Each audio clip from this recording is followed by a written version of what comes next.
So today is Monday, the 19th of June, 2023. It is 9 p.m. UK time, and this is episode 32 of Part of My Journey. Now, this is my mental health talk show, and it was the first talk show I did. It was the first time I'd sort of done any live interviewing, and it's been amazing to get from where we started to where we've got now on episode 32. And this is a bit of a revisited show because my very first guests on that show, which was on the 1st of March, was Double P, who inspired the show. And if it wasn't for him, this probably wouldn't be happening. And Mr. Mustoe. So I thought, let's get both of them back on. They've both been on the shows before. We did a show with ADP and they were both on, but I thought it'd be cool just to sort of chat to them, see where we are 2 and a bit years on. But anyway, first of all, drinking his tea, we've got Double P. Yo. How's it going, mate? You all right? Yeah, I'm good, mate. You? Yeah, I was just thinking about it. I think you're probably the guest that's been on most of my shows. You've been on at Probably. least 3 or 4 part of my What happened there? journeys. And we did the welcome in Mr. Mustoe with the raid. We've got a couple of raiders here. And Mr. Mustoe is just going to sort of reset a few things, and then he's going to be joining us very soon. But yeah, you've been on a few shows, which is great, and also on 45-day show with ADP as well.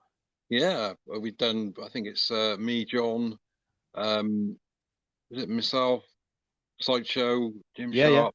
Jim Sharp. Yeah, exactly. Yeah. No, I can't remember. A few other And times. we did Edinburgh talk show as well.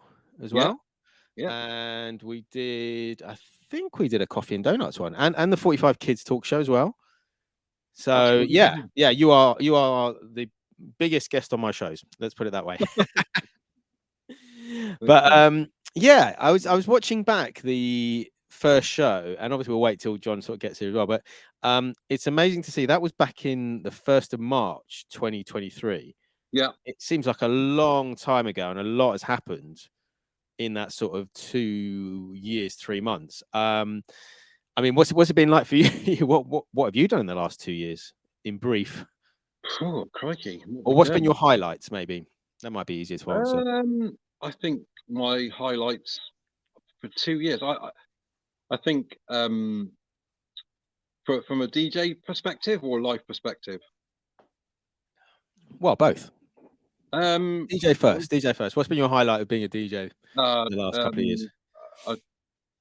DJing is probably seeing the followers grow.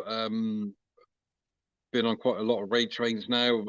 Edinburgh was massive highlight. I know I keep talking about it, but it just was. You know, I think that was a really, really big test for me. That was, you know, because you get, or I did get, travel anxiety and doing things on your own. Yeah. So for me to get on a train on my own, although I knew Paul Salt would be in Stoke-on-Trent, which was okay. But obviously we didn't hook up till Edinburgh because he was on a carriage further on up and we couldn't get through. So yeah. I'm just going to pause you there because some people watching or listening back may not know what we're talking about in Edinburgh, but I think to give it some sort of context. So Scotty Boy and myself organised a 2-night 7-inch vinyl event at Superico Bar. We invited some DJs from around the UK and said who'd like to come. And you said you'd come, Mr. Salt. I had Funky Flavors, and then we had some guys from Glasgow. We had Ouija and also Andrew Devine. But you were sort of weren't sure about coming up, were you? And you came up, you had a brilliant time and smashed it, but it was quite a big thing for you to get on that train, wasn't it? Yeah, but I just had to push myself to do it. I mean, what's the worst case scenario? You get to the train station and you just come home. Or, you know what I mean? So, I think you've got to. I think with a mental health perspective or an anxiety perspective, it's always best to break down the actual journey. So, for instance, get to the train station. That's the tick box. Don't look at the bigger picture. Look at singular pictures. So get to the train station. Get on the train. Then get off at Birmingham to change, and then get on the train to Edinburgh. That was all I needed to do. Yeah. So, and then once I got on the train at Edinburgh, Paul was on the train with me, and we met up at the station, and then obviously then we went straight to Super Eco. Yeah, yeah. But it was an amazing weekend, and we've talked about it before a lot, because it was great for us as friends, people who knew each other but hadn't seen each other that much in person. Yeah, So we'd had all the sort of online contact in terms of yeah, chatting, streaming, being involved in moderating and organizing events and all of that. It was just nice to see each other in person. It was a real weird thing, isn't it? Because you can talk to someone as long as you like, but being in front of them, being able to have that immediate connection yeah. I is mean, really good for mental health. I like I say, there's been some really good pivotal events, like Swindon. When there was the festival in Swindon with Matt Baylor, we Yeah. met Jim Sharp, Danny Banks, etc. Me and John went up there. There's been the one with Coco, Bristol. Yeah. That was Yeah. really That was great. amazing. So funny. It was really good. We still met up with people like Tim Fryer, Sucker Timmy, Jess Neal, I've never met before, Mr. Thing, never met before, Coco, um, you know, and yeah, That was an Kennedy. insane. It was insane. It's just, Um, yeah, and when before, when we were all in lockdown and you see all these names on the chat, you don't know who they are. Now, I'd say met Keith Fowler as well in Scotland. So Ouija as well. So there's so many people that we've met via going out in IRL now, and that you can class them as your friends, which is really good. and it's only really just getting started. I mean, we've talked about, and you're going to come to a couple of the events, the Cambridge event, and also Minimal P as well. Yeah, And also we've discussed, and you're coming to a festival down here in September. So it's great. And what I'm really looking forward to is our kids meeting, yeah, because again, they sort of know each other through the streaming, but they haven't met. I mean, Zizi's met Indie Mix, which is Benny Gogg's his daughter, yeah, and they got on really well and hung out and played. And then she's also met Evie Wonder, Chrome's daughter, and Grandma Arthur Flash, because we went over there. And I think that's it. But it's going to be cool for the kids to start meeting each other, yeah, just like we've bonded over music. It's going to be interesting to see what the kids make of that. yeah. Definitely, mate. Definitely, 100%, 100%. And you've got Minimal P now, who's got his own Twitch channel. Yeah, he did it himself, and then all of a sudden he's like, "I'm following Criztoz." I'm like, "Okay, no problem." Then I'm following Jim Sharp. I'm following Mr. Mustoe. I'm like, "Hey, yeah, cool." But it's an Do extra it. follower for some people, Yeah. and there's some really good DJs, but are all good DJs that we all know that have got that I think they judge themselves on the followers. Like, I've only got 250, but they're bloody good DJs, and the only reason Yeah. why they've got that lower of a following is not because of what they do and what they play. It's just I think this exposure and getting on and getting onto raid trains. I think raid trains are really important. You know, um, Yeah, they really are. And we've yeah, got John here, but we'll talk about that. But there's a couple of things I will talk about once we get John. Let's see if John's here and see if we got him. come on, Hello, John. Hello. John. Hello. Can you see me? Hear me All now. going.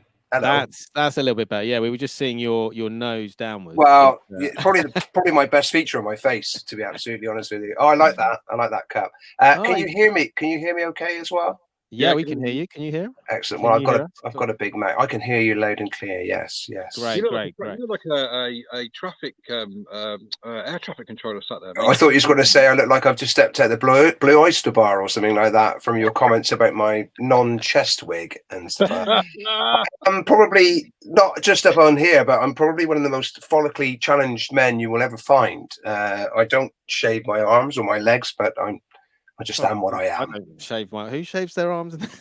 Cyclists, for one. Don't ask me why. I'm not a cyclist. No. But this isn't a show about cyclists. No. And shaving arms. No. We're here to talk about the important issues. But we have fun with it, and that's the greatest thing. And I was watching back the show that we did, and on the 1st of March, because that was the first episode of Part of My Journey. This is episode 32.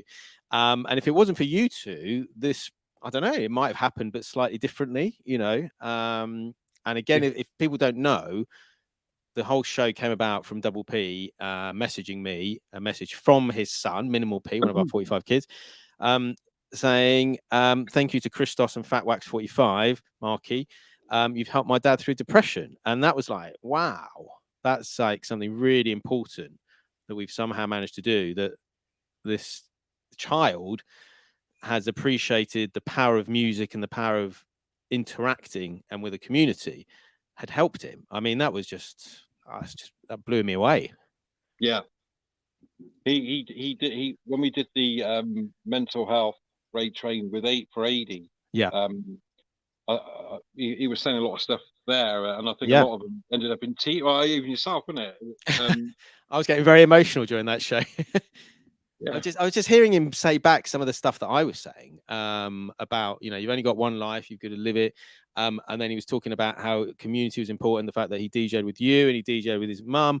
And it was like a real family affair, and all the followers. I mean, you got like what was it, level 7 hype train or something in the end? Yeah, I think level 6, close on level 7. But there was a thing on Facebook today, John, actually, where you bought in those slip mats. Oh right, yeah, you had the reminder of that. Yeah. I put it on Facebook, and his face. It's amazing. Yeah, I saw that video. Good evening, Mixed Hoffman. And the fact that we're all friends, as if, you know, obviously we are in real life friends, but it's the fact that we see each other's children and things that's going on. And again, that's a beautiful thing, and that's all about family. I think it pulls it pulls that sense of community together even more tightly, I think, when, you know, your generations or your children start to get involved either in something that you love, whether that be music, or they're seeing sort of other people who we socialize with now in real life, or through streams. You know, they're sharing that pleasure that we enjoy. So I think it brings that community even tighter together. And let's face it, you know, we're getting a little bit older now, guys. Some of us are, you know, we're starting to get a little bit didgeridoo on the deck. So it's great to see their progression, and they're going to be that generation that takes it on. And, you know, we'll still be able to sort of stream at home or do things at home, even if we're not so agile and getting out and about and stuff, but they'll be taking it on. So it's going to be great seeing, and I know some of you have already seen it, them doing a set, you know, in real life, or them doing their first club set or festival set. It's going to be fantastic. Yeah. I mean, it's also, Zizi's done a little festival set down here. And it was interesting to see what she was like before and afterwards and all the rest of it. But I think the most interesting thing is this summer we've got like my little festival that we're doing, and Paul Salt's coming down with Polyphonics, and hopefully Lee might be coming down with Olive D. And so there might be 3 girls DJing 45s in a set as the 45 kids. And I was telling someone about this the other day who I hadn't seen for like a year. And he's like, oh, that sounds really interesting. And then he's bought a ticket for the festival because he's like, you know, it's inspiring that I'm going to see your daughter DJing. I mean, and then obviously we've got Paul's coming down to this festival in September, and he's going to bring Minimal P, and again, the 45 kids. And we were just saying it'd be interesting to see what they're going to be like when they meet. Yeah. I think it's quite special because if you think about a bond with sort of a parent and his children, in an early stage, it might come through some sort of sporting activity. If it doesn't come through a sporting activity, it may be something academic that you share. But then that bond then probably drifts in teenage years until you probably start teaching your child how to drive. So to do it, to tap in and have a link with your children at such a young age, and that's only going to grow because, as we know, that love of music just grows and grows and grows. So it's something that could be there for a whole lifetime. It's not going to be there for, you know, this a season, a football season or a rugby season, or, you know, the duration of a book or a play. You know, it could be there for lifelong, and I think it's fantastic. It's getting. He was tuned into Jim's stream a minute ago when James was like, I want that 45. I want that 45. I'm like, no, you're not good luck. Yes, that's a bit difficult. That's a bit difficult with Jim as well. I want those 45s that Jim Sharp's playing. We all want those 45s. We all want those, yes. Yeah. But I mean, it's great to see him in the chat as another person in the chat. It's brilliant, you know. And again, that'll only increase his confidence.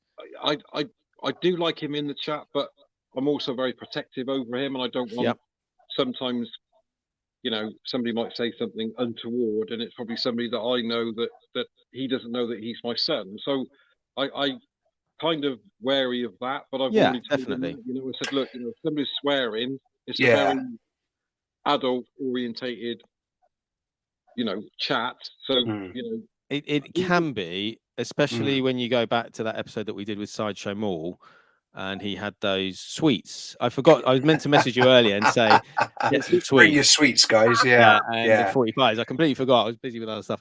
But on that one, we all were finding it hilarious that Sideshow Mall from Germany had brought Dickmans. Yeah. Those sort of chocolate.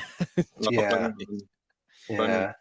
I think maybe the chat environments that we find ourselves on Twitch are somewhat safer than, say, you know, other social platforms and stuff like that. And I think we're all aware of sort of the dangers of what children could do online and stuff like that. So I think they're quite safe. And if people get to know us and then know about sort of our children or our relatives or the juniors that are in the chat, I think they'll be mindful of that. For our experiences of Twitch, we found it, you know, a positive place and things like that. So I also think as well, if say for instance he's in a stream watching Criztoz or you, and I'm not there, and you see that he's getting some.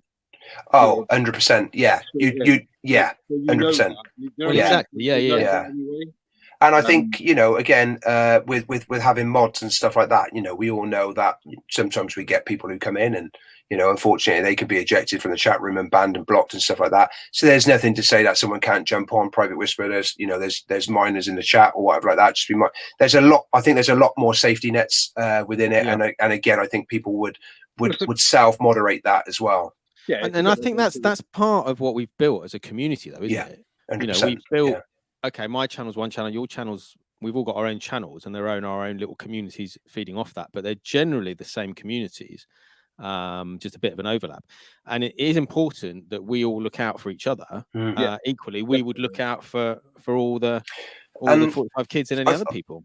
I think you touch on something sort of quite important there as well, because I think we've got to know each other. So if someone's streaming and they don't quite appear to be themselves, you know, I know I know personally, I've reached out to people, you know, either after their stream or dropped them a whisper and just said, is everything okay? You didn't quite seem yourself. And, you know what I mean? Or pick up the phone if you know them a little bit better and just say, what's going on? So sometimes, you know, that's, again, a good little thing of checking. Because if we were outside in sort of real life and it was, you know, your neighbours or something like that, you'd have that conversation in person. But obviously we're somewhat removed with it being on a streaming platform. But that doesn't, you know, stop us from still reaching out and stuff like that as well. I think you get I think with that as well, if you don't see someone in the chat for a while, or you don't see them where somebody's so, you know, their presence is there a lot on Twitch, and all of a sudden they disappear for a week, you're thinking, hang on a minute, is something all right? So I reached out to Galen Hardy, because I noticed he wasn't around for a week. I just messaged on WhatsApp, so look, mate, you all right? And he said, yeah, I've got a few things going on, but I'm okay. Thanks for checking in. So I just, it's just weird. You just get a sense, feeling. I'd say that's 99.5% true of the time, unless it's me and I'm so socially and so PC illiterate that I just can't get on. Yes. So, but yeah, no, I think it's again, you know, we built a community and we're looking out for each other. So it's you know, that's another good side of it. Definitely. Going back to the highlights, what's happened over the last 2.5 years, then, when we were going before. So we touched on Super Eco. I'm just trying to think. Hitting 1,000 followers, that's one. It's a massive one. Getting my award. 45-day award. Most improved 45 DJ. Being on Funk Electric with Mac, who asked me to go on there. I've been on Raid Trains with J1, with Beezus, a DJ. Very envious about that, I am. J1? And Beezus. No disrespect, guys, but that's two of my favourite. That's your favourite DJ's favourite DJs. I love those guys. You know, we've all got our favourites on Twitch, haven't we? Right? Whether it's like a music style that they play, or just, you know, we've got lots of favourites. Yes, that's the thing. You know, we. I mean, I'd be interested to see what other communities are like, and whether, obviously, we've got us. I assume there's like a drum and bass community somewhere on Twitter. I assume there's like there's definitely reggae things and stuff going on. Yeah. But it'd be interesting to see if they engage in the same way that we do in terms of this. You know, do they talk about stuff that's going on? I would say it could be more about the music, and then if they get the chance to meet up in real life, then that's where, you know, other things might come into the equation. But we're talking, you know, we'll get onto things about mental health, and we've all spoken on this kind of platform about guys just not opening up, and there's still that taboo about letting down your guard or not seeming as like you're so macho and all that sort of stuff. You know, we really have got to push those stereotypes to the side, and just make it a safe sort of time and space for people to be able to talk to you, and, you know, no judgments being passed or anything like that, but just you know, we've got two ears and listening, and just saying, you know, hey, can I help, or what can I do, or even just listening could be a massive help sometimes. I'm just gonna say some stuff from hold on a minute, Paul. Becky, I said some questions, you know, sort of hypothetical questions, and Becky Safer said that she is in the DB and D&B community, and they do, and she said that we have podcasts exactly like this. Brilliant. And mental health raid trains. Fantastic. That is absolutely fantastic. We should probably link up. Yeah, definitely. And maybe sort of get some, if we can get some links to any of those, that'd be brilliant. I've got friends who are really, you know, in fact, one of my best friends who taught me how to DJ, Gary Thomas, Gary T is his name. You know, from the UK side of things, he played with Roughneck Ting and produced his own records back in the 90s, and he does radio shows and sort of you know, there's streams and stuff like that. So I know they're really, you know, I know that sense of community is really deep in the drum and bass and jungle scene. I wasn't aware so much of things like the podcasts and the raid trains, so that's fantastic to know that there are sort of other fields of music that are doing you know, other good things like that. That's brilliant that people are looking out for each other. Definitely. Becky, we're I suppose we're part of the Global Funk Fam connected there, and also Funk Eclectic, and also Becky, I will give you a follow after this, and any information you can pass on to me, I will gladly pass that on. I would be very interested to talk to some people who are doing these shows, especially about the mental health, and maybe we put on mental health raid trains. Maybe we could combine, and we could do, because, you know, we like our drum and bass as well, and I'm sure it could be an interesting raid train. I know you guys were privy to it, because obviously you were in my sort of stream just before that I come across. By the way, thank you very much. Thank you. But Becky, just to let you know, it's Donovan Bad Boy Smith's birthday today, and he was very inspirational in getting me into DJing from an early age and stuff like that. So happy birthday to Donovan today. There you go. So, I asked Double P what his sort of highlights were in the last sort of 2 years since we first did the show. And again, you know, I keep saying thank you, you know, to both of you, because if you hadn't come on the show, you know, this might not be happening. But so what's been your highlights in the last couple of years in terms of DJing, Twitch, etc.? I think just sort of meeting new people, and people around the world as well. There are people that I speak to on quite a regular basis now, whether it's in their streams or sort of, you know, we have sort of you know, FaceTime conversations, or sort of, you know, emails pass. And I don't think I would have found these people. They're, you know, they're scattered around the world, and they're fantastic DJs. It's quite funny. So, you know, you suddenly realize that there's someone across the world, and you've shared similar sort of experiences, whether it's listening to bands at the same time, or maybe even going to concerts or festivals around the world. We probably would have never have met them if it wouldn't have been for Twitch and maybe even the pandemic, because that's how I found a lot of the DJs, just through searching through Twitch during that pandemic. So I think that's one of the things that's truly, you know, brought warmth to my heart then, really, and something that I probably would have never ever have found, and like people even like yourself in the UK, we might not, our paths might not have crossed. Probably not. You know, it's one of those things, you know, because the UK is a small country compared to other places, but there's so much going on that and even like Instagram, we might have, I don't know, somehow connected. But what I'm really liking at the moment is people saying to me, you need to speak to this person. Yes, you to the connections. Yeah.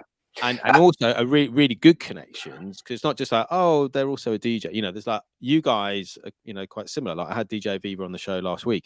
And some of the stuff we were talking about was crazy that we'd sort of connected and some similarities. But yeah, that's what I'm enjoying at the moment. I've spoken a little bit about this before as well, and when we all started, we were all struggling with the technicals, and some people like me still do. But like I've said about it several times about sort of people just reaching out within the community. Everyone seemed quite willing to help, and there was that leveler, wasn't it, that we all became bedroom DJs again and stuff like that. But I found that sort of kindness or whatever, or willing to help, that's extended. So like we spoke about would we have met before just a few moments ago.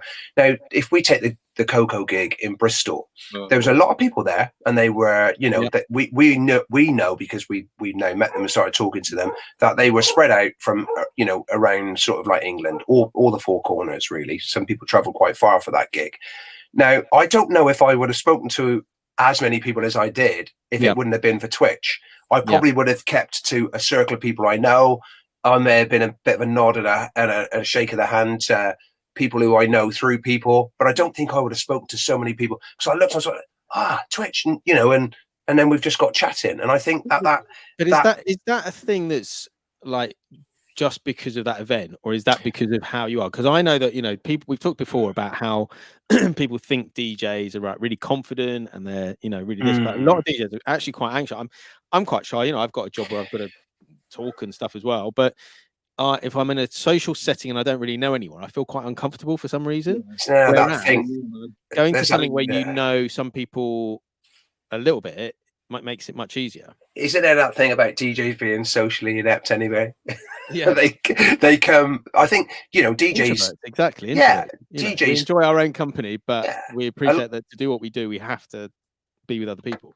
And I think a lot of us will admit, a lot of us come alive when we play music. That's our happy place, isn't it? So we might jump around a little bit more, we might express ourselves a little bit more, or we might just get lost in the music, and then that's the expression that people see on our faces, or just the way that we're dancing, or the way that we're playing music. It's our happy place, isn't it? So, people probably see us, and if we're picking up the microphone, or if we're just doing what we're doing, on the decks, people probably think, God, it's that thing. I'd love to be the DJ, because the DJ's making people dance and making people feel happy and stuff like that. But we might not necessarily be those same kind of people if we went for a drink at the pub as extrovert or whatever, or like I said, if we're in an environment and needing to meet people who we might not necessarily know, we might not have that confidence that we maybe portray behind the decks.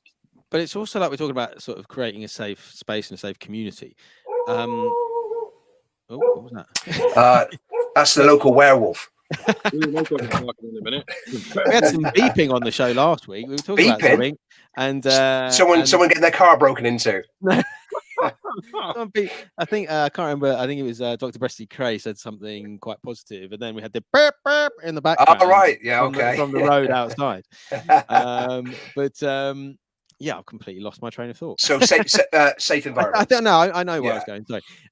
Right. So what I was thinking is that people have said on the show a couple of things, that they feel that they found their tribe, or they feel that they found people like them. Like Scotty Boy said to me on the show, he said, I didn't think there was people out there like me. And I was like, what do you mean? It's like people who are like really into music and really into like 45s or really into records and vinyl.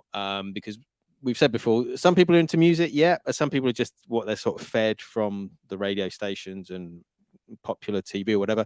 Other people like collect vinyl. But it's interesting that we found our tribe, or our people like us, and that's what makes it so special.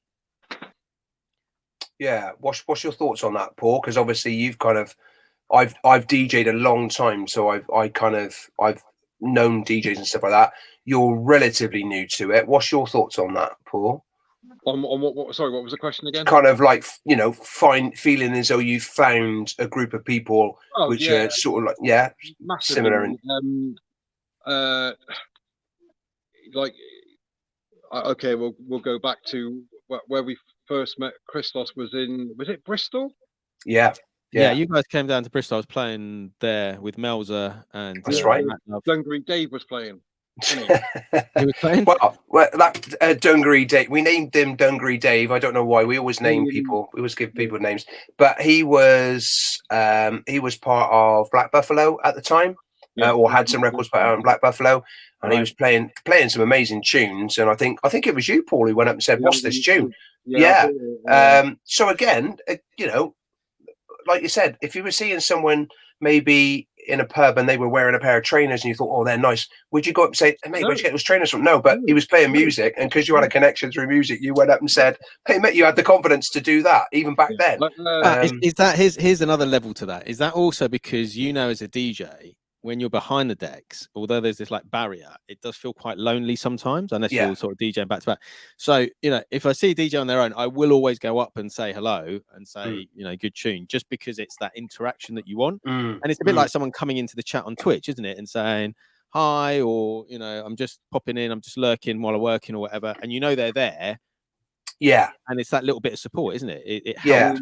I do say, and I keep on saying it, that had it have not been for COVID, I wouldn't know where I would be now with DJing, because I don't know really. Yeah. I don't know if I'd have carried it on. It's a difficult. We've had this conversation, Paul, haven't we, about sort of trying to break through and get gigs and stuff like that. And the city that we live in is quite a small city, Gloucester. It's not a big city. A lot of venues have closed down since COVID. And a lot of venues are sewn up by people like me who've got residences for 16 years and stuff like that. But no, in all fairness, you know, there's a lot of people that are been there. Yeah, the thing is, for me, from my perspective, I wouldn't want any money. I just want to play. No, you want the I just want to play. I played at Super Eco and it was packed. And I remember Criztoz came over to me. And he knew I was getting nervous. I'm not nervous. I get quite I get buzzy too quick. I get real, like, you know, like a little kid in a sweet shop. And he came over to me and said, you know, slow down. And I thought, okay, no problem. And I'm not joking, and I'm not going to big myself up, because Criztoz was there anyway, and he'll know. It just went off. It was a great weekend. I mean, at the end of the day, you know, we're men of a vintage age, playing like this sort of semi-outdated format in a really cool cocktail bar in Edinburgh to sort of 20-somethings, and they were really enjoying the music we were playing. I mean, you know, let's not big anyone up, but I mean, it's still pretty bonkers, isn't it, really? Yeah, I mean, like you say, for me, for gigs and stuff, we did the 45 vibe in Cheltenham, didn't we? That John and Faye arranged, and to be honest with you, it was really good. But unfortunately, the other venue, we were trying to promote it as much as we could, and they weren't promoting it with us, and it was a good experience. I will do that. It was a great experience, and I appreciate Fade and John for helping me, because I don't think I would have done it without them two anyway. But for me, from my point of view, I just like to turn up with a bag of records, do a set, and off I go, or hang around. You know, I think the anxiety and the stress that goes in, as John would know, and yourself, Criztoz, would know, and people in the chat would know, organising an event and getting the people through the door is really, really stressful. And it's getting the equipment and the sound and making sure everything works, and all the working with venues and bar staff and managers. It's a lot of hurdles to have to overcome before you even put a record on. You know, and it's not just that bit, is it? The other bit is that if it's your event, you still enjoy it, but because you're trying to make sure that everyone's having a good time, or that the DJs are on time, and that you know, like Paul says, it's best just to literally be able to just turn up with a box of records and play, and those are sometimes the funnest gigs, because it's like all I'm doing is DJing. Here's an hour set. I don't want to get paid. I just want to turn up, play, and get the experience. Get the experience. We got Cambridge. We got Cambridge coming up. Yeah. And then we've got that festival as well. So, you know, there you go. There's 2 gigs to look forward to. And I'm going to get you on the decks before the end of the year. I'm going to say that right now because I've been promising to do that for a while. So we're going to have a vinyl night down at Rene, and we will get you down on that for an hour, mate. It'd be good to spin with you on that, definitely. So I don't want paying. I don't do it for the money, man. I don't do. Yeah, but it's like we all start off with that love, but then there's, you know, you've got to. At some point you'll realize your worth. It's great to have the opportunities, it's great to cut your teeth and stuff like that, but then, you know, what I do say to DJs, definitely. I think there was a comment earlier on, you know, just know your worth. After COVID, I think, you know, it was highlighted that fees went down, you know, and I think there was a comment in there about, you know, it led to homelessness. You know, that's kind of crazy, but and I know, being a promoter myself, and, you know, being seeing other promoters out there, you know, you talk about sort of the effects of maybe mental health and stuff like that. It's a lot of people who really, really struggled, said venues shut down. Yeah. We were packing in 500-600 people. You know, we dropped down to about 200 people. Those 400 people haven't disappeared off the face of the earth. They're just choosing where they go and how they party now to be slightly different. But that can have an effect on you as a promoter or DJ. You know, you can start questioning, am I doing something wrong? Yeah. Do I need to change the format of what we're doing? Is it the venue? You know, you start questioning all of these things. And DJing, as much as it can bring us, you know, some fantastic times, it can transport our mood and stuff like that. Music has that ability of doing that. I say that often on my radio shows, but it can also maybe take us down a dark road sometimes. And you suddenly, you know, you get a night and it doesn't click, it doesn't gel. You know, sometimes you can be questioning yourself, and it can give you a few clouds. You know, it does sometimes. You know, if a gig's not, the problem is a gig's never what you expect it to be. In your head, you think, oh, I'm going to turn up, it's going to be this, there's going to be that many people, this is the sort of buzz I'm going to get, and it's never like that. It's always completely different to what you expect. So there's a lot of that sort of you know, getting excited about it, and then the sort of downer sometimes when the gig's not quite what you expect. And again, that affects you. I think like COVID killed a lot of stuff. Like John didn't have an income, did he? Or he had an income, but he was furloughed and he never had DJing. That's what he does. He does beer and records, you know what I mean? Sometimes I do them both at the same time. But then you've got the cost of living crisis that's kicked in.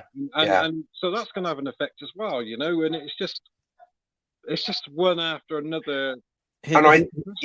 Question. I've got a question. Yeah. So on the first show, we were talking about, and I think, John, you asked this guy. You said, "Have you bought more records over the pandemic?" And at that time, I think both our answers were, yeah, of course. You know, we have nothing else but to watch people play records and buy records.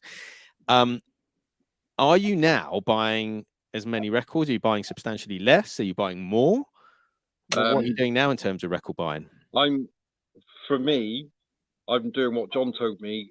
John's told me this every single time. Is during COVID, I was just nailing everything. Did he tell you it was like a drug? Feed me. I don't care what it is. I'll buy it. And then you're looking at like 400 to 500 quid a month on records. Easy, no problem. Easy. See you later. Now everything's opened back up again, and we're going out. You know, the restaurants are open. La la la la la. I do what John said: is I'll fill my basket, and then I'll listen to what I want, and I'll listen to the ones that I'm going to play more than once. Yeah, definitely. So I'm spending. I think I've probably gone down to about, I don't know, $4.99 per month. No, $4.99.99. I've probably gone to about 150. Yeah. Or some months I'll spend 40 quid. Yeah. You might spend more. Yeah. I think they've got to be right. They've got to sound right. They've got to give me the buzz when I listen to it, and I know if it will work with a set. Because I say this is easy when we go to shopping about the walkaway test. So listen to it. The first time you hear it, you probably think, yeah, that's brilliant. And then walk away, and then like maybe listen the next day, like you say, build up your basket. Because then the next time you might be like, actually, I like it, but do I like it enough to spend whatever it is now? And it's more expensive. That's the other problem. Music is very emotive as well. You've got to think. So you might be in a stream, the chat might be popping, the DJ's having it away, and you might be thinking, I love this tune. You know, what is this tune? Tells you what the tune is. Bang, you're on there, and you're, like I say, put it in the basket, put it in the basket. Yeah, because then you might go back and listen to it and think, do you know what?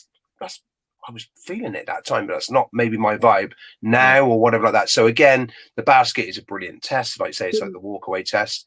For me, I'm probably buying more but spending less. So what I'm doing is I'm buying old records, because just whether it's radio shows or whatever. So I'm looking for a few bargains. I'm back in the shops and stuff, and I wouldn't say I'm buying as much, but I'm kind of on new releases. I'm probably a little bit more choosy, and then I'm kind of maybe spending a little less, but I'm getting a little bit more because I'm buying old records. Here's a question about that. So it's something that Andre, DJ One of a Kind, always encourages, not because he's a great record dealer, but he's always saying, buy records that already exist rather than the latest record that's come out. Because obviously, especially if you're a DJ, there's nothing wrong with new releases, and we've all got them, and we've all got lots. But obviously, ideally, you're going to hear, say, 2 or 3 edits or whatever in a set, and then some old stuff, and then some stuff that you wouldn't expect.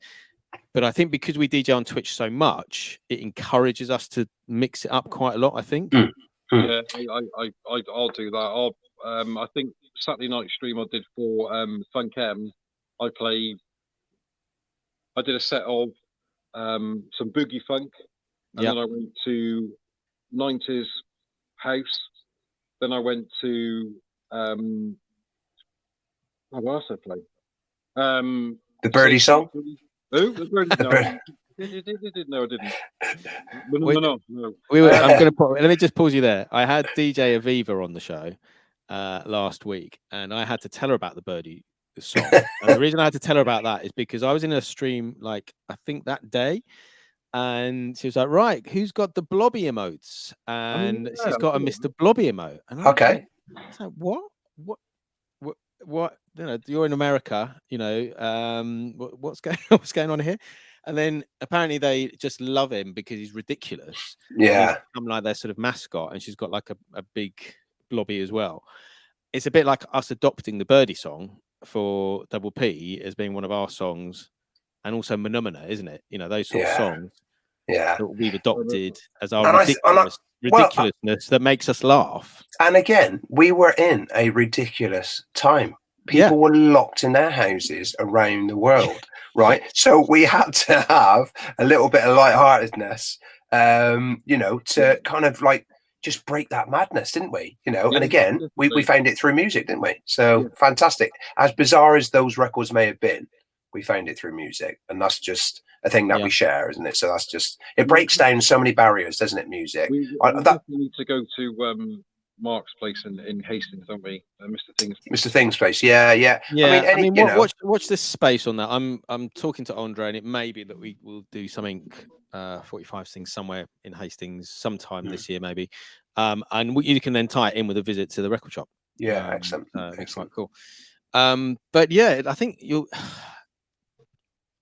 I was talking again about this the other day. It's funny when you think back that we can now laugh at what was going on, because before the pandemic happened, you'd have never thought in a million years that we'd have a pandemic and that we'd all be locked indoors and basically you couldn't see your families. And then we seem to be at the other end, but it's only sort of just now seeping out all the trauma I think that we suffered from that. Do you find that? Do you find it does come out sometimes? Thing is, I'm more of I don't go out very often, and that's not. I like my own space, if that makes sense. So to be kept in my own space, but the thing is, I was working from home, and that was a nightmare, absolute nightmare. I was doing because I have my laptop on my mobile phone with me. Well, I don't know who else thinks this, but when you're sat at home, sometimes when you're working in an office and your stuff's in the office, and something triggers, oh shit, I haven't done that. Then you got to leave it till tomorrow because that's when you go in. But when you're working from home, you log on, and I was logging on till 8, 9, sometimes on at 12 o'clock at night, and I'm thinking, what the hell am I doing? I couldn't Yeah, switch off. but Twitch replaced that, didn't it? Yeah. I don't know. It is a funny one. I think that I think what we're seeing in the health service and probably what we're experiencing amongst family and friends is possibly just the tip of the iceberg now. People are maybe opening up about their experiences or feeling they can talk a little bit about the scars maybe of the pandemic, and we're all carrying them, whether they're physical ones, that we've lost loved ones, or whether they're mental ones that we just struggled through something, whatever it was, whether it was that lack of connection with family, lack of connection with work, the upheaval of sort of not going to our regular places, or being confined to home. A lot of anger as well, sort of. Built in, because as Becky says, well, I'll explain what I mean. So as Becky says, the laughable part was that Boris was the one to take us through it. And then I think the anger sort of come afterwards, isn't it? Like when there's Sunny saying, "Oh, and they broke lockdown laws, and they did this, and and even like now, there's like that video that's come out of them partying around, and you're just like, what?" And I think there's a lot of that going on as well. It's like, what the hell, Well, I think people just feel and cheated, and people who have lost loved ones. I mean, your heart goes out to them because they couldn't visit care homes, they couldn't visit hospitals, they couldn't visit their sick and dying relatives, and it's just I think that's where the helplessness come from. And as I said, I think that our health service, and particularly mental health, they are right at the tip of that iceberg in a moment, and I think this is going to go on for years to come, and that's going to be adults, that's going to be children, because of course their education was affected, and their social upbringing was affected as well. It might affect the way that they build relationships and stuff like that. So I think we're at, we've got I hate to say it, and I don't want to sound like a doom and gloom, but I think we've got a tidal wave that's going to be hitting us over the coming years as a result of that. Yeah, and I think one of the ways to deal with it, because we don't know what effect it's having on us, let alone what effect it's having on our children. But I think what we're doing, hopefully, is helping, because we're talking about mental health, and because the children are listening to this. Hopefully, it will start engaging. So, for example, when we watched Double P, when you did that set with Minimal P for ADPs, all the P's, set for the mental health raid train, and he was talking. I was listening to that driving over to Brighton with Zizi in the car, and then he'd say something, and I'd be like, "Oh," and open a little line of conversation about mental health, because about what he was saying. So that's been really important, and I think maybe that's if we can get the younger generation talking, that's where it's going to go. I think I'll always have mental health issues. I don't think I'll ever get over it. Really. I was off my tablet. How is it now? Okay, let's put it this way. The last 2 years, do you feel your mental health has improved? Yeah. Okay. In what way? In what way has it improved?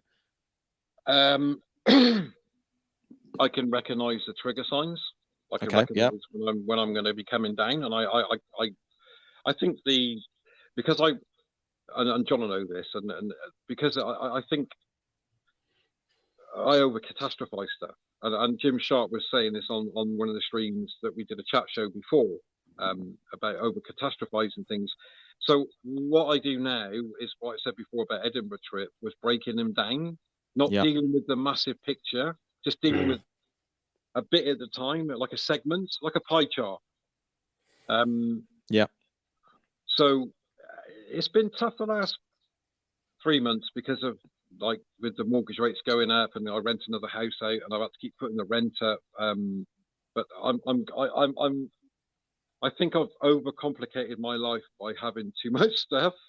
And I don't think that's a good thing. So what we're doing now is me and Lynette have been talking. We're going to sell a lot of stuff off, and we are just going to simplify our life, keep it real, keep it easy, not overcomplicate. I hear Are you selling any records? Sorry. I hear a fire sale on 45. Do you want to get rid of some 45s really cheap? So it's a funny thing though, Paul, because you talk about knowing triggers. So I think whatever is thrown at us in life, we're going to have hurdles to overcome. So I think that if you start to realize what the triggers are, And then you've already just said about a technique that you now use, which is breaking it down into smaller segments. So you've almost, through your own experiences, kind of found a self-help thing. Again, you've got a good community of people around you who will listen, bounce ideas off. I know we're always using each other as soundboards. We're always saying about things, and I think sometimes someone else just listening, they kind of sometimes they'll just say a few words and it kind of puts it into context for you. And I think like what you said, Criztoz, about having that conversation with either our children or maybe our siblings or our friends or whatever, because we're building this community and it continues to build, and we say about the safety nets that we've got in it, we then that anxiety maybe about saying something, hopefully it breaks down and it's somewhat easier to talk about things, and this is a fantastic platform to kind of highlight that. But I think hopefully we're building that community whereby there's more than one person that we can speak to, or if that one person is not available, then there's someone else we can reach out to. And I guess we're all learning through that process as well, whether that's us, kind of talking about things or maybe listening, because that's equally as hard a skill to kind of that we've had to pick up. As we get older. Becky saves. I think you can overcomplicate your life and it just builds. So for me, for instance, my DJ room's still not done. It's not finished yet. I've got to crack on with that. I've got my my Triumph Stag in the garage. I've got to finish that. So and there's everyday life, and there's streaming, and there's doing taekwondo with James, and these things. And like, I'll wake up in the morning and think, oh my God, I've got to finish that off. I've got to finish this off. And now I don't do that, because I say, okay, this weekend I'm knackered. I'm just going to chill out. When it gets done, when it gets done, I don't care. Exactly. Just listen to Mellow Mondays, the replay on Mixcloud, and you just chill out. But Becky's got it right, and obviously she's echoing what you said. One step at a time makes it feel more manageable, rather than an impossible mountain guaranteed to overwhelm. And that's very true. Because if you try and take on too much. But another important thing is, obviously you're talking about all the stuff you were doing or now doing. It was interesting again through the pandemic, wasn't it? Because we were all probably running around, like the rat race before the pandemic hit. The pandemic then hit, and then we were like stuck indoors, not able to do much. And if you could get out, you made the most of it, and all the rest of it. But I remember thinking during the pandemic, when we get back out of this, I'm not going to fill up every weekend and every night and this with stuff. But it seems like, certainly for me, it's just gone back to how it was in a different thing, and I think more positive. But have you found that? Have you found that, having said you might not be so busy, you're filling your life on again? Well, I mean, because Lynette's, what you mean, as in busy? Yeah. Just busy. Busy with lots of things. I do. Yeah, I'm busy, but different ways. Excuse me. Like the job I've got now is, there's no stress with it. I have completely got a less stress job. No stress. Yeah. At all. It's great. I think the only stressful thing about it is driving to work and back because of idiots on the road. But you get there wherever you go. I don't know. I'm doing a lot on Twitch. I take the dog out. Did that before. I think I'm more selective on what I choose to do now, rather than I'm busy, but doing things I enjoy, rather than being busy with stuff I had to do. I mean, James now is 11. He's an absolute legend. On the weekends when Lynette's working, he'll give me a hand with the chores. He's got his chores list he gets pocket money for. So that takes a weight, not a weight, some relief off me. And then we've then got more time to spend together on a weekend. Like Father's Day yesterday, we went to Soul Junction Cafe by the river. And we had a breakfast, and we sat by the riverbank having a breakfast. So that was just me and James, because Lynette was working nights. So, whereas before, if he was younger, I'd have to, pretty much, you've got to care for him 24/7. But He's very independent. Obviously, I won't let him do things on his own, but he's a very headstrong, independent child that's very switched on for his age. And I can just give him stuff to do, and he'll go and do it for me, or he'll make me a cup of tea, or silly things like that take the pressure off of you, because it's being a parent and a dad, a role model is quite a very responsible thing to do. So you've got to keep. I don't.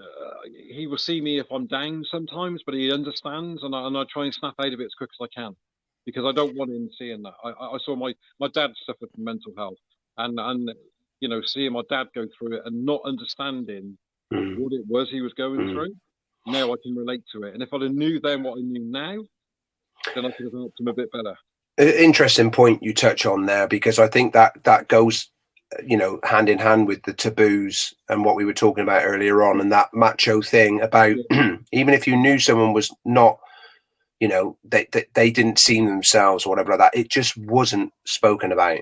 So that's why it is so important to sort of like speak up, or there's nothing embarrassing about telling people how you're feeling, and I know it's guarded. We guard it from our children, and I understand that to a degree, but they have to learn. And who do children sort of gain a lot of their knowledge off, and who they're like sponges, and they learn it off their parents. So if their parents can open up and, like, if it's a conversation in the car like Criztoz had, or if they recognize something and then you snap out of it, they're helping you do that, that's fantastic. That is absolute, because then surely as parents or as adults, we are doing something which is enabling the child to recognize that and react to that, and that's only going to help the generations going forward, because they'll know how to they'll have that coping mechanism on being able to help. And minimal P for the win, and he also makes a good brew. So what more could you ask for, in a sense? Exactly. And as I said, healthy emotional education is better than none, in my opinion. Yeah. And I think it must be amazing. You're talking about your dad and having issues, mental health issues, and perhaps you not talking to. I'm assuming you weren't talking to your dad in the same way that James is talking to you. No, that's amazing that's now a completely different relationship. That hopefully he is helping with your mental health. Well, I don't think mental health issues were heard when we were children. No, I don't think it was ever. No. Even in my 20s and 30s, my dad was suffering from that, but I didn't know, because all we wanted to do when we're that age was just get out on the raz. Yeah, it is. I mean, and that's good that we've made that giant leap in a relatively, in a generation's time. Then say, so if we, hopefully we continue to progress at a faster rate, and we talk more about it, and it becomes less of something that's swept under the rug, or taboo, or something that's not spoken about at all. And it becomes a topic of conversation, or we speak to our children about how's your day been and how are you feeling, and because they go through stresses which probably we can't even understand as well. It's different, everything's accelerated, isn't it? I just hope, and I really do hope that this depression is not hereditary. I really hope he doesn't get it. I don't really. That's a worry for me. That's what concerns me. I think the fact that you're talking about exactly that, and that with him, and also that he's recognizing things. So that would help. Himself, if he ever had feelings, then he knows that he can then talk to you, because you've spoken to him about it. So he actually spoke to me about it. This is really quite interesting. He actually spoke to me about it the other week, when he said to me that his friend's mum suffers from it, and his friend normally has to go to the shop for her, so she doesn't want to get in bed. So they're talking. Yeah, exactly. Wow. And that is probably helping his friend. Well, because again, they are, he's got someone that he can speak to. So again, I think that's what I say. I kind of gain some comfort from the fact that that learning and that understanding is accelerating through the generations, and I just hope it continues to do so. I don't know if a lot of mental health issues. I know people suffer. I think people have always suffered from it, and I think for me, I started suffering from it at the age of 30. I think it was 38 actually, when all my crap started. But I think now that people that I think when we were first talking about it, we're thinking, okay, well, it must be our age because we get to that stage. We've been for a lot. It must be this bad. But I think people suffer from it at any age. It's just now that people are actually talking about it, you're realizing that, hang on a minute. Yeah. Did I suffer from it back then? I don't know. I don't think I did. But it's also hearing other people talking about stuff that then makes you connect and think, oh, actually, yes, that's how I'm feeling. And yeah, the younger generation, as much as their advantage, they're more open. Yeah, definitely, Becky. Yeah. But it's just open-minded and talk about stuff. But it's just amazing that we're having this conversation for a start. We talked about if it wasn't for Twitch, if it wasn't for the pandemic, would we even know each other? We wouldn't know each other, and we wouldn't be having certainly this conversation if it wasn't for this community and the fact that we've heard other people talk about what's going on in their lives, in their mental health, which is thought, actually, I can talk about what's going on in my mental health. I mean, the great thing about this is going to be sort of like reposted, like what we said about sort of Mixcloud and on YouTube and stuff like that. So even if someone sort of stumbles across this, just the fact that, say, we're here talking about that, as I said, hopefully it'll help them open up. If they know us, then whoever it is, man, woman, child, if you feel you've got to reach out, please just reach out and talk to someone, And I think we're becoming, we've talked about this again in the past shows. So as you get older, your friends get married, they go and have kids, they have families, they move away. So you lose a lot of your really good, close mates, don't you, as you go older? The fact that we've, in our sort of vintage years, have now built up, and I'm assuming just like me, you guys have got loads more friends now than you did probably before the pandemic, all around the world. It's been amazing that, and these are friends that are going to be with us probably till we die, really. I would say until they buy all of our records. Until we decide we don't like 45s anymore. I think the real amazing thing about it as well is because you can just hop on a plane. I can hop on a plane if I want to, and I can go and see Funky Bakery or Solansky, or I can go and see Hydro, or I can go to America, or go and see. Or you could just get on a car and come down to Swindon. It's much closer. Yeah. But I could get in my car and come down to Swindon. Well, I do. I had an argument with the sat nav last time. I mean, how ridiculous is that? So. Where are you going? Where are you going? What are you sending me down this road for? It's because he was talking 45s in my ear, and I took the wrong turn. Exactly. Jogging a gun. Sorry, it's gone, man. But the other thing is, when I was watching the show back this morning, I think at that time that was 1st of March 2021, so that was 2 and a bit years ago. And at that time, I can't remember exactly what the rules were, but we'd come out of the first lockdown, it'd be Christmas, and then we would just about come out of there was the road. I remember you talking about the roadmap. I think they'd published the roadmap for how we were going to come out of the pandemic. Yeah. So we still hadn't really met up with each other, and obviously since then we've managed to. But it's been great, I think, certainly this year as well as last year, because we've built up that friendship. When we went down to Swindon, and obviously we met up again, and it's like being with mates that you've known all your life, isn't it? Yeah, absolutely. Tommy T was there as well, bless him. Yeah, I wasn't even expecting, and Tommy T turns up, and I was like, brilliant, Tommy's here as well, and I think that day did a lot, certainly for my mental health. I'm sure for you guys, because we were there. There was good music. We were around with our mates, and it was all just really positive. It was amazing. The food was good. The food was good. Oh my god! even queuing for it that long, it was good. Yeah, no, I think that's good. And again, I think that hopefully that we'll have opportunities for that community to sort of like link up again, various things. Those are already taking place, but hopefully they will become a little bit more frequent. And then again, that's another opportunity for people to talk about things, whether it's just records or how you've been and what you're doing. It can all lead to sort of conversations and times where we can open up to people, or we can just meet up with people and just enjoy music again in real life, as opposed to just via Twitch. And again, But it's yeah, I was amazing, gonna say isn't it? Because a we've lot of the people that we were talking to in Swindon, like Mark, is it Marcus? No, Mark, is it Mark? Mark, yeah. Mark, people like that we've all met up because of Twitch and because of Swindon. Like, Yeah. like Colin, Funky Diabetic. Yeah. Happy birthday! I think it's his birthday today. It is. Yes. Happy birthday. Well, Yes. I think it's also interesting that we're now being able to connect people who aren't necessarily on Twitch or necessarily as part of any of the groups or anything like that. For example, there's a guy called Dean J who I've been chatting to on Instagram about records. He just sent me a link, said check this out, and then he happened to be in Brighton. I was like, come along and just DJ. He came along and spun, and then he met Benny, and then he met Colm as well. So it's really nice bringing all these different communities together. From like online communities and also real life communities and different communities and sharing your communities, and it's been really interesting. I think this stream has been sort of interesting. Becky, there she is again. You used to live in Swindon. I have no other words on that. I'm just going to say one thing about Swindon. I'd heard about the Magic Roundabout, right?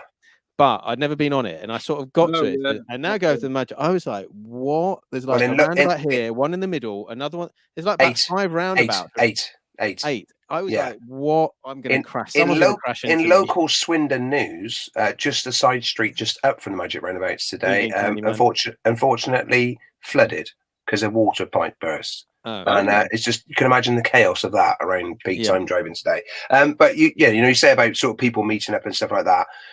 Because we've all got friends sort of like, outside of the pandemic and, like you said, communities that we interact with, I think that's what you said, that they're extending now. So when we're meeting in real life, it's, like you said, you should check out so-and-so, you should check out so-and-so. Yeah. Becky, today, I've got friends. I wouldn't say I'm a drum and bass head. I like some drum and bass, but I know people who are really into their drum and bass, stuff like that. So again, I've sent a follow to Becky, and then I can, it's about linking, isn't it? It's about those communities, sort of like joining up again. So, I think the future's quite bright, isn't it? So you just never know where it's going to lead. And this is the thing, from DJing, and then from just being on Twitch, and then from watching Dusty Donuts do a talk show and thinking, we can do a talk show, we can do something slightly different, to then doing events. Who knows where? And people, like I said, it's a conversation. Is it? We've had conversations, Criztoz, and just and then a little light bulb moment comes. I could maybe try that, or maybe I could incorporate something like that. And educating constantly. Yeah, absolutely. And we're creating constantly, which is amazing. I remember when Criztoz reached out to me. I remember what channel we were in. And that was the private stock record Streams for Dreams. And Criztoz was like, I've got an idea. I'm going to send you a message now. I'm like, okay, mate. And and again, you talk about it, what a fantastic stream that was as well, and what they were doing. How they were sort of raising money and things like that, and the benefit that was going to as well. So that's a good thing, isn't it? We were talking again on the show the other day about charity, and obviously DJ Viva and Dr. Bressy Crane, that they've done different charities, but we've got this little platform. But it's been amazing that we've all come together to put on mental health raid trains. Obviously, Dolby, a little tiny bit of help from me. You've done like 4, and obviously ADP's done 3, and the last one was amazing. The vibe and the energy and the positivity, and we're here, we're raising money for a really good charity. We're talking about mental health. I mean, I love doing my set, and then you and Minimal P came on after that, and I was just like, my heart was breaking. I was like, this is amazing. It was. He's bought me some double P slip mats as well. I got them today for Father's Day. Has? They look really great. Really, really chuffed with them. Oh, so Minimal P got you those for Father's Day? Yeah. Oh, wow. Brilliant. What a present. I look forward to them. We got them from work. I'm like, I thought, hey, double P. I thought, what's that? Oh, it's got the logo, and it's amazing. White with double P, and it's black, so it's really good. Is that is that tomorrow's Instagram feed then? Is there? No. Yeah. What, my slip mats? Yeah. It might be, mate. I don't know. I might take a Why not? Why not? Share some positivity. Why not? Exactly. And as to the beat, he felt bad for having that much fun, as though a charity rate should be somber. So much fun at AD Rady. Yeah. I mean, I don't know. It's just amazing how much positivity and joy And that is in every community that we found on Twitch. All the communities, obviously, I do quite a lot of different raid trains, and Double P does as well. And each one's got their own little community, but they're all the same as us. And it's welcoming, like us, really. and, and welcoming, yeah, absolutely. I think that's one of the, again, that's positive thing that I found with Twitch. I've said this many times when we've spoken about things. DJing industry can be quite bitchy. Like in real life and stuff like that. So Twitch was, and in the main continues to be such a positive platform for DJs. People seem to want to engage with each other, help each other, whether it's tech issues, raid trains, raising money for charity, whatever it seems to be. People seem to want to work together, which is I'm not saying that's unusual, but I've DJ'd a number of decades, and do you think that, I think there's a couple of things going on, isn't there? One, I think the fact that we're perhaps a little bit older is perhaps, we all know we're going to DJ, we love DJing, but we're never going to be like, the most amazing DJ in the world, or be on these massive stages that all these DJs are. So there's none of that. We're not, but also generally when you're DJing out, you're tending to meet other DJs who also DJ out, and there is that sort of perhaps competition for what you're doing. Whereas on Twitch, it's not a competition. We just get on there, we play whatever we want, whenever we want, we collaborate, we do things because it's just purely about the passion. I guess that could be a safety side of things of Twitch, I guess, because it's not as much as you've got your channel and your platform, you've not got it's not like a residency or something like that. So someone's not going to come in and steal your gig. Yeah. And there's that element of wanting someone else to succeed because you raid across and take your community to someone else's page or community. So there is almost that willing for everybody to succeed. I don't know.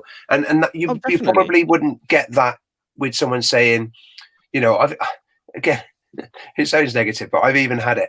Can you cover my gig? Because I'm on holiday for 2 weeks and I know you won't steal my gig. Yeah. I say, what do you mean? Steal your gig? Oh, someone wanted to do it for cheaper and take my night. And I'm a bit like, really? But I suppose the difference is between me and people that I've covered. Some of the people that I've covered, that's their livelihood. They are full-time DJs. I DJ over and above a full-time career, so I've been very fortunate with that over the years. But then, by the same token, I thought about going like full-time DJing years ago, but then I saw those people who were full-time DJs coming to me and saying, "John, I've just lost this club, which is 2 or 3 nights a week. Yeah, I don't know if I can do my mortgage next month. Do you know of anything that's going? Anything that's going?"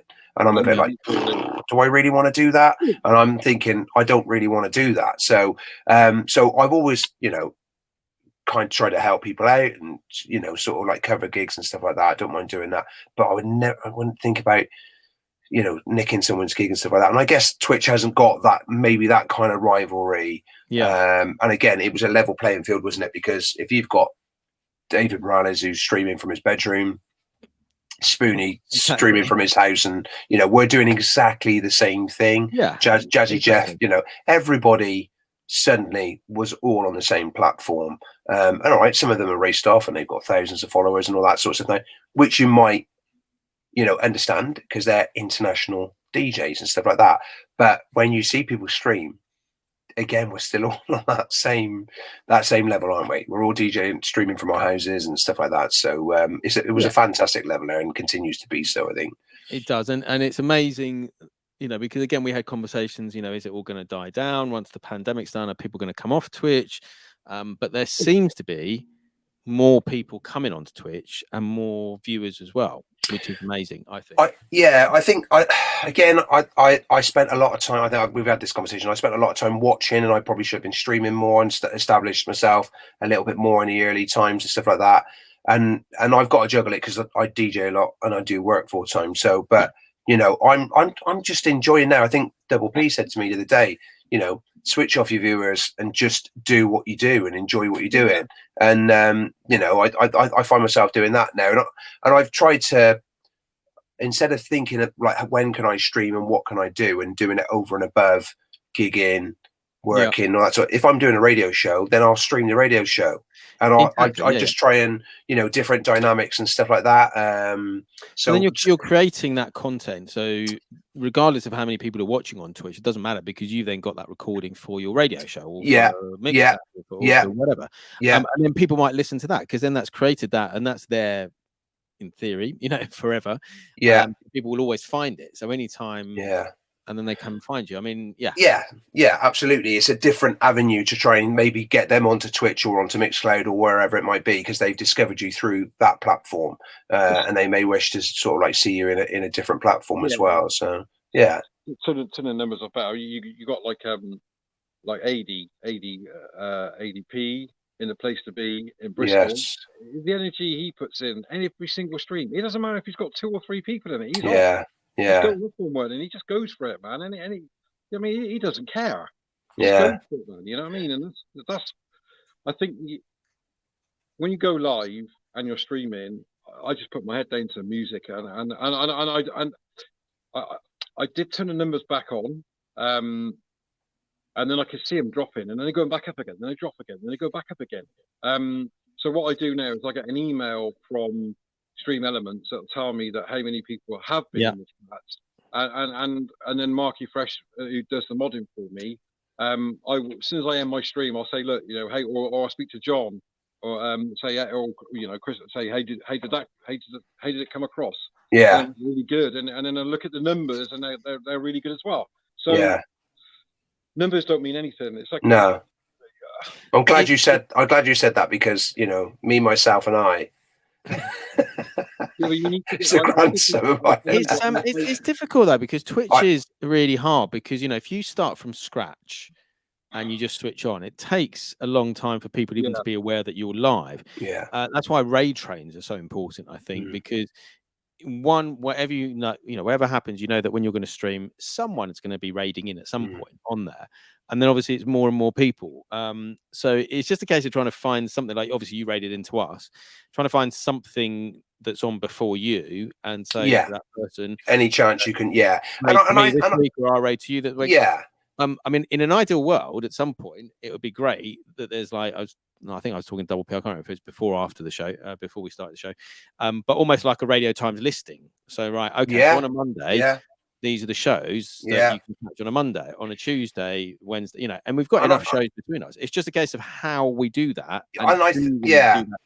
We had a little conversation about that in Swindon, didn't we? About sort of linking things together a little bit. And I think we probably do that as individuals, because as we said, we touched on earlier on this stream, we have our favorite DJs that we listen to, and sort of like we know if someone's playing a style of music, they're on at this time and all that. And I guess really what it is just linking those dots and sharing that knowledge with other people and saying, I know you like what I play sometimes. I always check this guy out and then like I said, well, maybe we could do a little raid, the 3 of us, that kind of thing. And that's again, that's another way, which it has done, but it's a way that that community will grow, isn't it? Yeah, but it doesn't even have to be raid trains necessarily. It's literally somehow being able to say, like I've started doing it, for example, I'm saying, right, this week on 45 Day TV, I've got this show, whatever going on, and do it like that. But obviously there's nothing to say further down the line that we say, right, this is Monday on Twitch, these are our friends or connections that are DJing, these are the times you can catch them.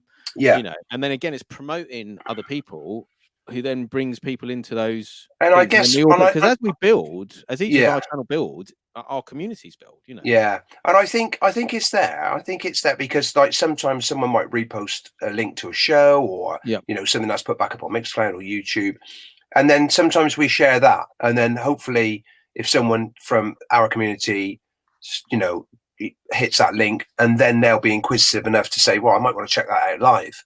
And then go and do that. But I say, so I think it's there in pockets, and in sort of ways and shapes and forms and stuff. But as I said, I think that it just needs. I think that will be an evolution in it, and that hopefully that will grow, and that will be another great way to build communities and link communities. Definitely. Yeah, I think like I touched before, there's a lot of good DJs that they're always just excuse me. There's certain DJs that have got, you know, they're more concerned about their followers, but they don't need to worry about that because their music and sets are amazing. Yeah. And it's just exposure, getting them out there more to see what they can do. Does that make sense? Yeah, no, I think, yeah, it is. Yeah. And I think it's, I mean, every individual might be different for what they're kind of seeking from Twitch. It might just be an outlet to play music. It might be that they want to build a community. It might be that they want to, you know, they might have a passion for broadcasting, but they might not be able to broadcast, so they might be able to you know, sort of like broadcast through a stream. So I guess probably different people are you know, are getting, you know, different benefits from Twitch, and then and as our listeners, I guess, as well, really, not just the people that are streaming. I'm going to put my lighting in my conservatory because I'm sat in the garden. That's all right. I think I'm gonna. Well, we're coming up to almost 20 past 10, so I think we might call it a night for now. No worries. I'm just gonna make sure. I think we're gonna go and raid to DJ Marky Fresh. I'm just checking that he's still live. Yeah, he's still live. Let's I was getting a bit worried, Double P. I didn't think you paid your electric bill. Well, these prices, mate. Bloody hell. Don't you worry, mate. I've got some candles, a nice scented one. We've got a lighter, mate. Hang on a minute. Hang on. Sorry about that. Is Becky still in the chat? Lighter. Becky went earlier. Okay. Yeah, so I'm gonna message Becky. Probably I've gave her a follow.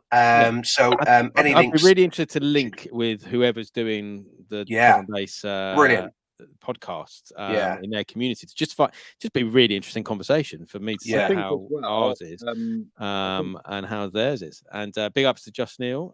Saw you in Jim Sharp's chat earlier on, which was cool. Another great DJ. But guys, it's been great. Thank you for doing this. You guys were the first guests on my show. You're on this 32. We've got another one coming up with DJ Cat, who's an amazing reggae DJ who isn't part of the community as such, but she's done a 45-day mix and was the 45th woman DJ, so the 45 queen. So she's coming on the next episode. But yeah, I'll be back on Thursday. I think you guys are probably on later this week. When you on, Double P? I'm on Sunday, 2:00 with Minimal P. Of course we are. We haven't even mentioned it. The 45 Kids and Global Funk Fam. Yeah, we're about to raid out. But yeah, check that out this Sunday from 2 p.m. Double P. And we are out of here. Thank you, guys. That was great. Nice one. Yeah, enjoyed that. Thank you very much again for inviting us.